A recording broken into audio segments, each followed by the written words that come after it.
तो हेलो नमस्कार, स्वागत है दोस्तों आप सभी लोगों का एक और नए बेहतरीन वीडियो लेक्चर में। तो कैसे हैं आप सब? आई होप कि आप सब अच्छे होंगे और आप सभी लोगों ने रक्षाबंधन का त्यौहार बहुत ही धूमधाम से मनाया होगा, ठीक है ना। तो चलिए भाई, आप लोगों का रक्षाबंधन का त्यौहार अच्छा रहा, हमने भी इस बीच में खूब ही अच्छी तरीके से सेलिब्रेट किया उसको। और आज हम लोग फिर से एक बार नई क्लास में आप लोगों का स्वागत करते हैं। जो बैच हमारा चल रहा है एसएससी स्पेशल बैच 1.0, उसी की क्लास को आज हम लेकर एक बार फिर से आप लोगों के सामने हाजिर हैं। इस क्लास में जो है आप लोग आगे की चीज़ों को सीखेंगे। जितनी चीज़ें हमने आप लोगों को अब तक बता दी हैं उसमें आगे बढ़ते हैं और आगे देखते हैं कि हमें जो हमारा नाउन का जो चैप्टर हमने शुरू किया है उसमें देखते हैं कि हमें क्या चीज़ें आगे पढ़नी है। देखो भाई, जो हमारी पिछली क्लास थी उसमें हम लोगों ने क्या सीखा भाई? उसमें हमने सीखा था कि जो नाउन आइडेंटिफिकेशन होता है, क्या चीज़ बच्चों, जो नाउन हमारा आइडेंटिफिकेशन होता है, इसमें जो प्रॉब्लम्स हम फेस करते हैं, जो हम प्रॉब्लम्स फेस करते हैं, उन प्रॉब्लम्स को कैसे सॉल्व करना है ये हमने सिखाया था। हमने और पार्ट्स ऑफ स्पीच जो होते हैं, अन्य पार्ट्स ऑफ स्पीच, उनका जो रोल होता है वो क्या होता है, वो कैसे रोल प्ले करते हैं एक नाउन की आइडेंटिफिकेशन में, वो सारी चीज़ें हम लोगों ने आपको बताई, ठीक है ना। तो भाई आज की वीडियो में हम आपको बताने वाले हैं आगे की चीज़ें कि आप कैसे करके आगे की चीज़ों को सीखेंगे और आगे हम क्या चीज़ सीखने वाले हैं। देखो भाई, आज आप बहुत ही बेहतरीन चीज़ आज की लेक्चर में आप लोग सीखेंगे। वो क्या है? आज आप सीखेंगे यूसेज ऑफ नाउन। क्या चीज़ सीखेंगे? यूसेज ऑफ नाउन आज आप सीखने वाले हैं, नाउन के यूज, ठीक है ना। यूजेस ऑफ नाउन आज आप लोग सीखने वाले हैं भाई। क्या चीज? Uses of noun. Uses of noun यानी कि नाउन के प्रयोग कहाँ कहाँ होंगे, नाउन के प्रयोग, ये चीज़ आज आप लोग सीखने वाले हैं। कैसे सीखेंगे? देखिए, बहुत ही इजी है इस चीज़ को सीखना। इस चीज़ को सीखना बहुत ही इजी है और बहुत ही आराम से मैं आपको सिखा दूँगा। समझिए भाई, सबसे पहले नाउन के यूजेस को सीखने के लिए हमें एक चीज़ सीखनी होगी। छोटी सी बात मुझे बताइए जो मैं आपको सिखाना चाहता हूँ। मुझे बताइए, क्या आप लोग इसके बारे में जानते हैं? आप कहेंगे सर कैसी बातें कर रहे हो, ये तो बहुत छोटी सी बात है, इसके बारे में तो हम बहुत अच्छे से जानते हैं। ठीक है, बहुत बढ़िया। अब बात करते हैं सर, इसमें जो पार्ट्स होते हैं, सेंटेंस के पार्ट्स को डिस्कस कर लेते हैं कि सर सेंटेंस में क्या क्या पार्ट होते हैं। देखो भाई, सेंटेंस की अगर हम बात करें तो दो तो बहुत ही इंपॉर्टेंट पार्ट होते हैं। कैसे? एक तो आपकी वर्ब, ये सेंटेंस का सबसे महत्वपूर्ण पार्ट रहता है। कौन? सबसे महत्वपूर्ण अगर कोई पार्ट होता है तो वो वर्ब होती है। सेंटेंस की अगर हम बेसिक स्ट्रक्चर की बात करें दोस्त, तो उसमें सब्जेक्ट होती है, वर्ब होती है और ऑब्जेक्ट होता है। ये सेंटेंस का बेसिक स्ट्रक्चर होता है। सेंटेंस में आपकी क्या होगी? सब्जेक्ट होगा, फिर वर्ब होगी और फिर ऑब्जेक्ट होगी। ये बेसिक स्ट्रक्चर होता है। असल में अगर हम बात करें तो यही तो हमें जानना है कि ये सब्जेक्ट, वर्ब, ऑब्जेक्ट जो है, इनकी जगह पे कौन सा पार्ट्स ऑफ स्पीच आके बैठ सकता है, कौन सा पार्ट्स ऑफ स्पीच इनकी जगह पे आके काम करेगा। वही तो हम लोगों को सीखना है। यहाँ पे यूजेस ऑफ नाउन में हमें क्या सीखना है कि किस जगह पे जो है हमारा नाउन आके काम करेगा, वो मुझे आज आपको सिखाना है। तो मैं क्या बता रहा था? मैं बता रहा था आपको कि जो सेंटेंस होता है उसके तीन पार्ट बेसिकली होते हैं। एक तो आपका सबसे इंपॉर्टेंट पार्ट, इसको आप लिख लीजिए, इंपॉर्टेंट पार्ट होता है। इसके बिना सेंटेंस पॉसिबल ही नहीं है। जब तक सेंटेंस में वर्ब नहीं होगी सेंटेंस नहीं बनेगा।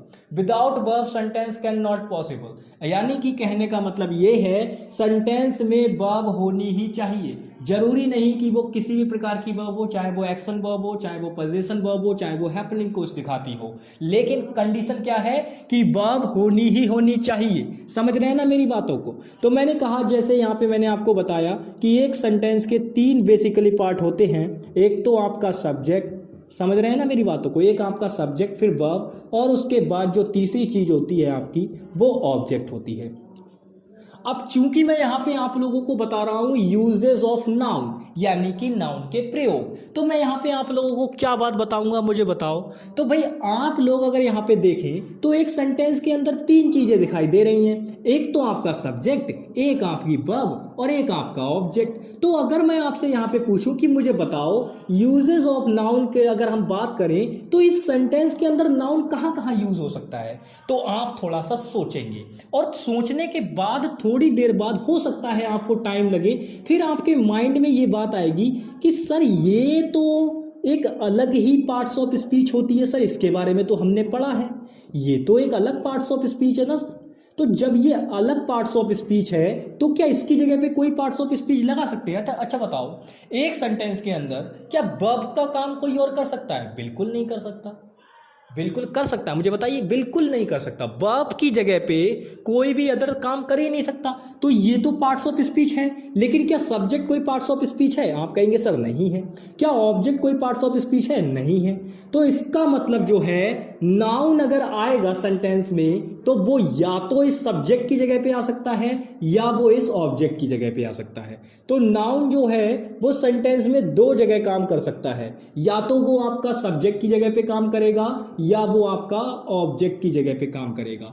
समझ रहे हैं ना मेरी बातों को? मैं यहाँ पे क्या समझाने की कोशिश कर रहा हूँ, मैं यहाँ पे आपको बता रहा हूँ कि सेंटेंस जो होता है उसके बेसिकली तीन भाग होते हैं, यानी कि वो तीन पार्ट में डिवाइड रहता है। एक तो सेंटेंस का सब्जेक्ट होता है, एक उसकी वर्ब होती है जो कि उसका इंपॉर्टेंट पार्ट होती है, फिर उसका ऑब्जेक्ट होता है। और यहीं पे अगर हम बात करें तो मैं यहीं पे तो आपसे पूछना चाह रहा हूँ कि एक सेंटेंस के अंदर हम नाउन को कहाँ कहाँ यूज कर सकते हैं। तो आप लोगों ने थोड़ा सा सोचा, थोड़ा सा टाइम लगा, फिर आपने सोचा कि सर वर्ब तो खुद की पार्ट्स ऑफ स्पीच, वर्ब तो ऑलरेडी एक पार्ट्स ऑफ स्पीच है, तो इसकी जगह पे तो नाउन आ नहीं सकता।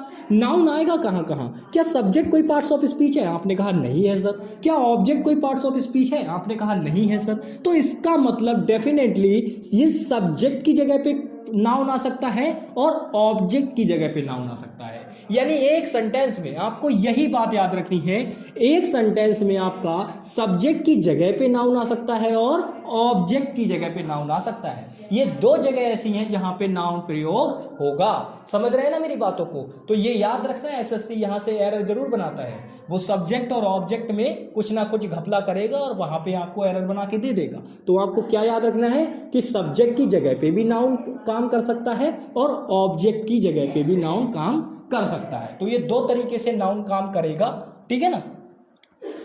अभी देखिए, अभी एकदम एक छोटी सी और बेसिक सी बात और बताते हैं दोस्त। अगर आपको ये लगता है कि ये सब्जेक्ट जो है और जो ये ऑब्जेक्ट है ये दोनों एक दूसरे से रिलेट करते हैं तो ऐसा तो होगा, लेकिन समझो पहली बात को। अगर मैं आपसे पूछूं कि ऑब्जेक्ट किसका होता है तो आप क्या कहेंगे? सब्जेक्ट का होता है? जी नहीं। आप अगर ऐसा सोचते हैं तो बिल्कुल गलत सोचते हैं। जो ऑब्जेक्ट होता है मेरे प्यारे दोस्त, मैं यहाँ पे आपको बता रहा हूँ, जो ऑब्जेक्ट होता है क्या होता है? जो आपका ये ऑब्जेक्ट होता है ये हमेशा दो ही चीज़ों का हो सकता है, या तो ये किसी प्रेपोजिशन का होगा, या तो ये किसी प्रेपोजिशन का होगा, या किसी वर्ब का होगा। समझ रहे हैं ना मेरी बातों को? यानी कि जो आपका ऑब्जेक्ट होता है वो दो ही चीजों का हो सकता है, या तो किसी प्रेपोजिशन का होगा या किसी वर्ब का ऑब्जेक्ट होगा। ठीक है ना? ये बात आपको समझनी है, बहुत इंपॉर्टेंट बात है। तो इतनी बातें आपको क्लियर हुई। अब देखो भाई, यहां से हम इन चीजों को रिलेट करते हैं कि सर सब्जेक्ट क्या है, वर्ब क्या है, और क्योंकि जब तक ये चीजें हमें क्लियर नहीं होंगी हमें समझ में ही नहीं आएगा कि नाउन का यूज कैसे करना है। तो चलो इन चीजों को समझ लेते हैं। यहाँ इतने ये जो कुछ मैंने किया, ये जो इतना जो कुछ मैंने आपको समझाया, इसकी मदद से मैं सिर्फ यही आपको बताना चाहता था कि नाउन का यूज कहाँ कहाँ हो सकता है, नाउन का यूज कहाँ कहाँ हो सकता है, ये मैं आपको समझाना चाहता था। केवल ये इतने डायग्राम की मदद से कहाँ कहाँ हो सकता है। तो आप लोग समझ गए कि नाउन का यूज कहाँ कहाँ हो सकता है। आई होप आपको चीजें क्लियर हो गई होंगी। ठीक है ना? समझ रहे हैं? ये इसको स्टार मार्क करके लिख देना। ठीक है, चलिए भाई इसको इरेज करते हैं और आगे चीज़ों को मैं आपको समझाता हूँ कि मैं इसमें और क्या चीज़ें बताने वाला हूँ आपको, ताकि आपकी सारी चीज़ें क्लियर हो जाएं, आपको चीज़ें समझ में आए। समझ रहे हैं ना मेरी बातों को? बिल्कुल चीज़ें क्लियर करा देंगे, बस आप ध्यान से देखते रहें क्लास को। ठीक है भाई, चलिए आप समझिए चीज़ों को। भाई मैं क्या आपको बताने वाला हूँ, देखिए भाई, होता ये है, मैंने आपको बताया सेंटेंस का बेसिक स्ट्रक्चर क्या होता है। अभी मैंने आपको बात बताई थी कि उसके अंदर एक तो आपका सब्जेक्ट होगा, फिर आपकी नॉर्मल वर्ब होगी जो कि बहुत ही इंपॉर्टेंट पार्ट होती है एक सेंटेंस के अंदर। ठीक है ना। फिर आपका जो होगा वो ऑब्जेक्ट होगा मेरे भाई। अब समझो यहाँ पे, अब इसके बाद मैंने आपसे क्या कहा, मैंने कहा हमें इन तीनों के बीच में रिलेशन देखना होगा कि ये तीनों रिलेट कैसे करते हैं, कैसे क्या होता है। तो याद रखना मेरे दोस्त, ये जो वर्ब होती है वो मैंने आपको बताई थी, ये 3 प्रकार के मैंने वर्ब की जब मैं आपको वर्ब फिंगर टिप्स पे याद करा रहा था तो मैंने आपको क्या बात बताई थी, मैंने आपको बताई थी कि ये जो वर्ब होती है वो बेसिकली 3 चीजें हो सकती हैं। या तो ये किसी एक्शन को शो करेगी, वर्ब जो होगी वो किसी एक्शन को शो करेगी, या ये किसी पोजीशन को दिखाएगी दोस्त, किसको दिखाएगी, पोजीशन को दिखाएगी, और अगर तीसरी चीज होगी तो ये क्या करेगी, किसी हैपनिंग को दिखा देगी, किसी हैपनिंग को दिखा देगी, यानी कि किसी घटना को दिखा देगी, ठीक है ना। हैपनिंग, ये एक पी नहीं होगा, यहाँ पे ई होगा, हैपनिंग, ठीक है ना। तो मतलब ये क्या करेगी, आपकी 3 चीजों को दिखा देती है, हैपनिंग को दिखा देगी और यहाँ पे, ठीक है। अब समझो यहाँ पे ये 3 काम करेगी। मैंने कहा था वर्ब जो होती है वो बेसिकली 3 काम करती है, या तो एक्शन को भी शो करेगी, पोजीशन को भी शो करेगी, और एक्शन और आपकी हैपनिंग को शो करेगी। 3 चीजों को वर्ब शो करती है। तो अब हम यहीं से आपको बिल्कुल बेसिक बात बताते हैं जो आप लोग जानते हैं। भाई आप लोग क्या जानते हैं, आप जानते हैं कि सर ये जो सब्जेक्ट होता है, सब्जेक्ट ये कर्ता होता है, क्या होता है, कर्ता होता है। आपको ये बात पता है, क्या बात पता है आपको कि सर सब्जेक्ट तो सर कर्ता होता है वाक्य के अंदर, ठीक है। आज आपका ये भ्रम तोड़ते हैं कि सब्जेक्ट जो होता है वो केवल कर्ता ही नहीं होता है, वो वर्ब के अकॉर्डिंग बात करेगा कि वो क्या हो सकता है। देखो भाई याद रखना, जब वर्ब जो हो वो किसी एक्शन को शो कर रही हो तो आपका जो सब्जेक्ट होगा वो डूअर होगा। डूअर मतलब, कंफ्यूज नहीं होना डूअर वर्ड देख के, डूअर का मतलब होता है कर्ता, डूअर का मतलब क्या होता है, कर्ता होता है। इस वर्ड को देख के कंफ्यूज नहीं होना, क्योंकि मेरे दोस्त जो डू होती है वो एक वर्ब होती है जिसका मतलब होता है काम करना, और इसी में जब हम ER ऐड कर देंगे तो इसका मतलब ये उसे करने वाला हो जाएगा, यानी कि काम को करने वाला।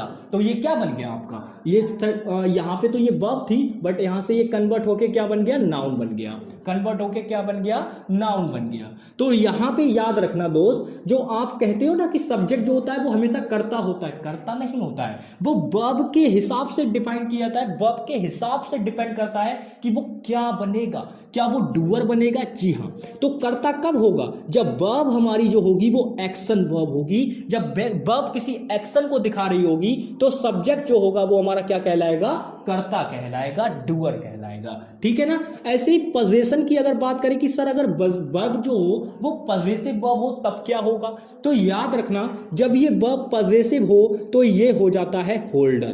क्या हो जाता है, होल्डर। मतलब ये बल्ब लगाने वाला होल्डर नहीं है मेरे दोस्त, ये होल्डर मतलब होता है किसी को रखने वाला।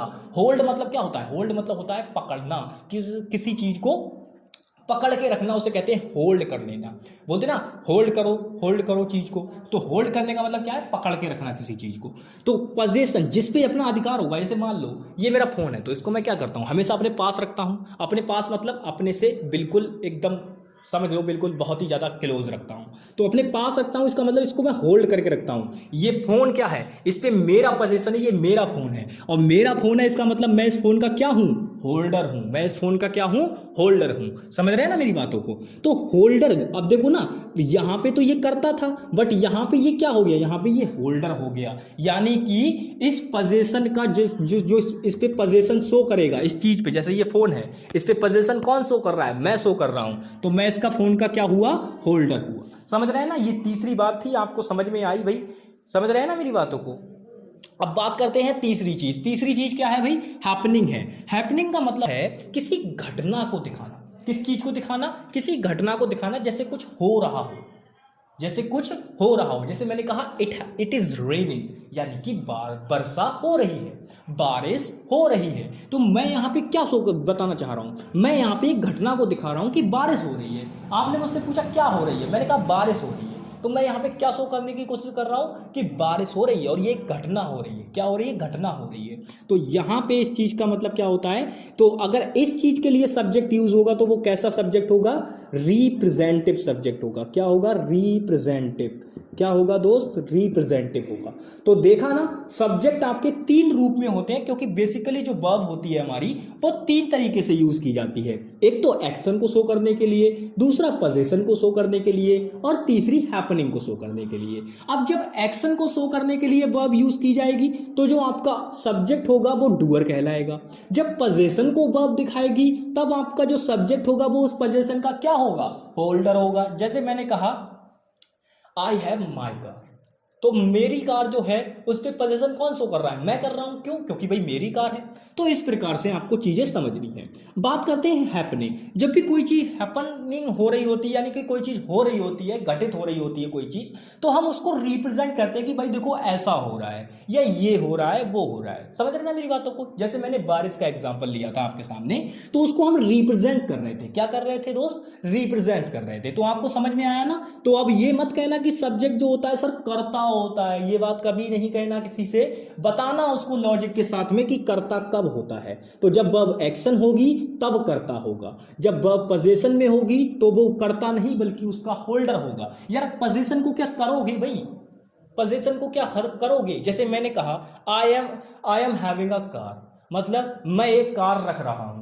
क्या भाई, क्या लॉजिक बना, कार रख रहे हो या कार है आपके पास। भाई कार है, रख नहीं रहे हो, कार है आपके पास। ये तो आप कंपल्सरी दिखाने की कोशिश कर रहे हो कि मैं एक कार रख रहा हूं। रखना तो नहीं चाहता लेकिन रख रहा हूं। क्या बात है भाई, क्या लॉजिक है, कोई लॉजिक ही नहीं बन रहा। तो ये सारी चीजें हमें देखनी होती हैं, तो ये बातें हमें याद रखनी है। तीनों इंपॉर्टेंट पॉइंट हैं, तीनों को याद रखना।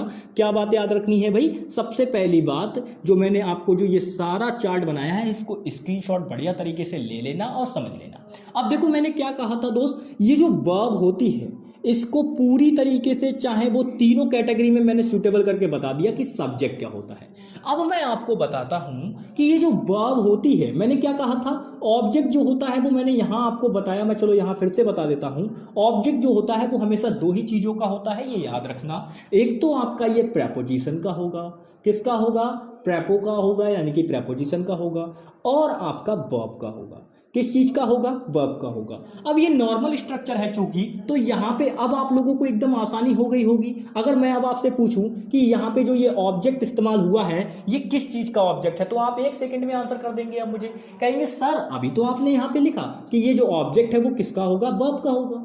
ये ऑब्जेक्ट जो है वो किसका होगा, वर्ब का होगा। तो मैं इसी चीज को देखो, ये मैंने इतनी आसानी से आपको बता दी। अब मैं इसी चीज को थोड़ा सा एक्सप्लेन करता हूं ताकि ये चीज आप कभी भूले ना। देखो भाई, अगर आपसे पूछे कि बताओ ऑब्जेक्ट सेंटेंस के अंदर किस चीज का होता है, तो आप कहना ऑब्जेक्ट सेंटेंस में बेसिकली दो चीजों का हो सकता है।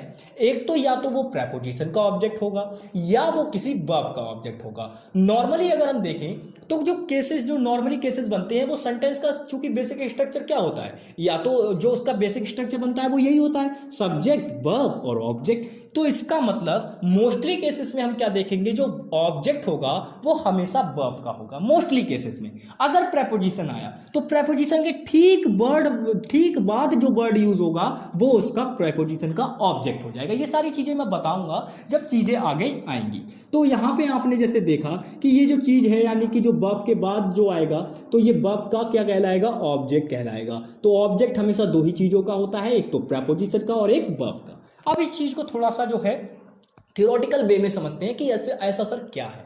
देखो भाई, आपने अगर कहा कि आई हैव अ कार, क्या कहा आपने, आई हैव अ कार, मेरे पास एक कार है, मेरे पास एक कार है, ये आपने कहा। अब इस सेंटेंस पे मैं कैसे करके दिखाऊं कि सर जो आकार आप बोल रहे हो वो सेंटेंस का ऑब्जेक्ट है। जैसे मैंने यहाँ पे ये कहा, ये सेंटेंस का एग्जाम्पल है एक। जैसे मैंने कहा आई हैव अ कार, ये मैंने कहा।